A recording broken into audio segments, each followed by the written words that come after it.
내년도 최저임금이 올해보다 5.1% 인상된 시급 9,160원으로 결정된 가운데 한국경영자총협회가 이의를 제기하고 나섰다. 경총은 15일 향후 최저임금안이 고시된 이후 공식적인 절차를 통해 고용노동부에 의해 재개설을 제출하겠다며 4가지 문제가 있음을 조목조목 지적했다.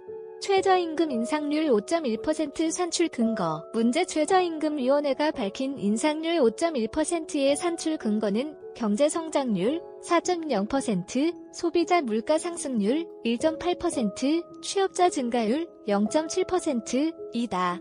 그러나 경총은 과거 이러한 방식과 상관없이 최저임금이 결정돼 이미 해당 방식을 사용하기에는 최저임금이 지나치게 높은 수준에 올라와 있다며 갑자기 올해 심의에서 사용한 부분에 대해 수용하기 어렵다고 주장했다. 해당 산식에 따르면 현 정부 2018에서 2022에서 최저임금은 지난 5년 2017에서 2021 심의 시점 기준 간 누적 기준 경제 성장률 11.9%, 소비자 물가 상승률 6.3%, 취업자 증가율 2.6%를 고려하면 15.6% 인상되어야 했다. 그런데 실제 최저임금은 41.6% 올라 경제 상황보다 과도하게 인상됐다는 분석이다. 법에 예시된 결정기준서 인상 요인 찾기 힘들어 경총은 최저임금법에 예시된 4가지 결정기준인 생계비, 유사근로자 임금, 노동생산성, 소득분배상으로도 최저임금 인상 요인을 찾기 힘든 상황이라고 했다. 우선 유사근로자 임금과 소득분배를 나타내는 중위수, 중간값, 대비, 최저임금 수준은 적정 수준의 상한선이라 할 수 있는 60%를 이미 초과하고 있다. G7 선진국과 비교해도 높은 수준이다. 그래픽 참조. 경총 관계자는 최저임금이 부작용 없이 운영되기 위한 적정 수준은 중위임금 대비 45에서 60% 수준이라고 주장했다. 노동생산성 증가율도 최저임금 인상률, 최근 3년간 최저임금 인상률 32.8%, 노동생산성 증가율 0.8에서 5.0%에 미치지 못했다.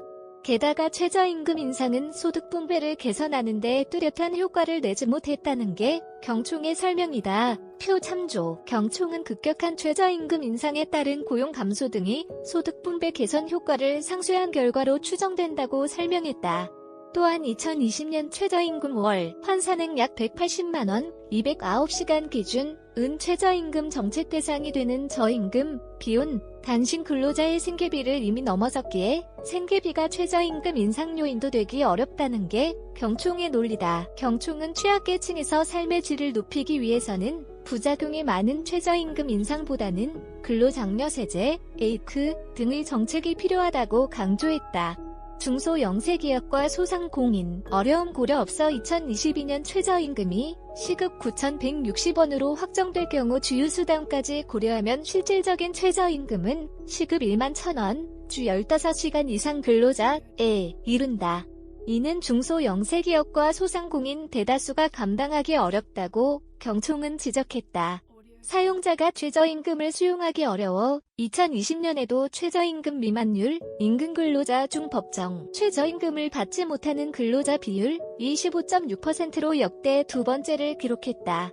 특히 소상공인이 밀집된 도소매 숙박 음식업 중과 소규모 기업에서 최저임금 미만율이 높게 나타났다. 표 참조. 최저임금을 사업 종류별로 구분한 기업의 지급 능력, 근로조건, 생산성에서 업종별 차이가 있는데도 일괄적인 최저임금 인상으로 최저임금 미만율 편차가 40.4%포인트, 숙박음식업 42.6% vs 정보통신업 2.2%에 달하는 심각한 상황, 2020년 기준이라는 게 경총의 분석이다. 경총은 최저임금을 구분 적용하지 않은 부분에 대해서도 이의를 제기할 계획이다. 류기정 경총 전무는 지급 능력이 취약한 중소영세기업과 소상공인은 근본 최저임금 인상으로 어려움이 더욱 가중될 것이라며 이로 인해 고용에도 막대한 부정적 영향을 미칠 것으로 우려된다고 말했다. 백일현 기자. 일흥넷 중앙점 co.k 알카피라이트 시 중앙일보 올 라이츠 리저브드 해당 언론사로 연결됩니다.